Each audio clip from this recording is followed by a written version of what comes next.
প্রাণী সম্পদে ভরব দেশ, গড়ব স্মার্ট বাংলাদেশ। এ প্রতিপাদ্য নিয়ে প্রাণী সম্পদ ও ডেইরি উন্নয়ন প্রকল্পের সহযোগিতায় মতলব উত্তর উপজেলা প্রশাসন ও প্রাণী সম্পদ দপ্তরের আয়োজনে প্রাণী সম্পদ প্রদর্শনী 2024-এর আলোচনা সভা ও পুরস্কার বিতরণী অনুষ্ঠিত হয়। মতলব উত্তর থেকে মনিরুল ইসলাম মনিরের পাঠানো প্রতিবেদনে দেখুন বিস্তারিত।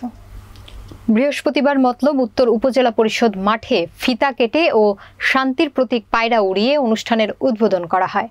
মেলায় প্রদর্শিত বিভিন্ন স্টল পরিদর্শন করেন অতিথিবৃন্দ।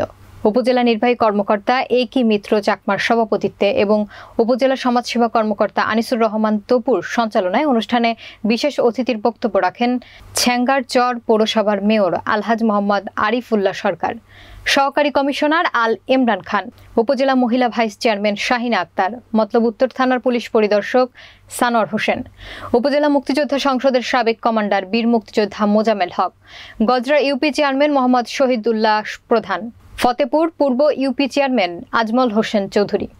স্বাগত বক্তব্য রাখেন উপজেলা প্রাণী সম্পদ কর্মকর্তা ডক্টর শ্যামল চন্দ্র দাস। আরও বক্তব্য রাখেন উপজেলা ডেইরি ফার্মার্স অ্যাসোসিয়েশনের সাধারণ সম্পাদক ওয়াস করুণী সরকার। কোরআন তেলাওয়াত করেন হাফেজ নোমান সরকার। প্রদর্শনী মেলায় অংশগ্রহণকারীদের বিভিন্ন ক্যাটাগরিতে পুরস্কার বিতরণ করা হয়।